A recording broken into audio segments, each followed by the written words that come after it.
அஸ்ஸலாமு அலைக்கும் வரஹ்மத்துல்லாஹி வபரகாத்துஹு. நீர்வீழ்ச்சியோட லால்பேட்டை வந்துருக்கோம். லால்பேட்டையில் பசுமை சங்கக்கூடிய இடம் எல்லாத்துக்கும் தெரியும். இங்கே தான் வீரான ஏரி இருக்குது. சென்னைக்கு தண்ணீர் நிச்சயமாக முடியாது. இங்கேருந்து சென்னைக்கே பைப்பில் சுத்தமாக தண்ணீர் போகுது. கடலுக்கு பக்கத்தில் நிற்கிற மாதிரி இருக்குது. அவ்வளவு தூரம் கண்ணுக்கு எட்டின தூரம் தண்ணீர் இருக்கிறத பார்க்க முடியும். அலைக்கும் வரஹ்மத்துல்லாஹி தஆலா வபரகாத்துஹு.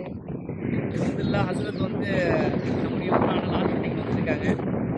அதான் ஹஸ்ரத்துக்கு வந்து நம்முடைய ஊருடைய முக்கியமானது வீரான ஏரி தான். அந்த சுற்றி காமிக்கிறதுனால ஹஸ்ரத் இங்கே கூட்டு வந்திருக்காங்க. அதாவது இந்த லால்பேட்டையுடைய இவ்வளோ பெரிய ஏரி இருக்கிறதுனால இங்கே லால்பேட்டையில் தண்ணி வந்துட்டு இருக்காது. காரணம் என்னன்னு சொன்னால் இந்த ஏரி வந்து கிட்டத்தட்ட ஒரு 16 கிலோமீட்டருக்கு இந்த ஏரியுடைய நீளம் மட்டுமே.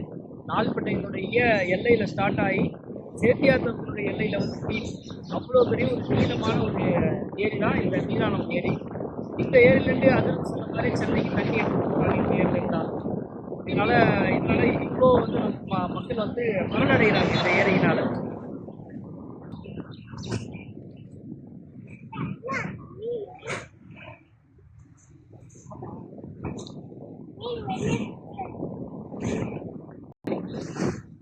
கடலுக்கு முன்னாடி நிற்கிற மாதிரி இருக்கு. அவ்வளவு அலை, அவ்வளவு தண்ணீர்.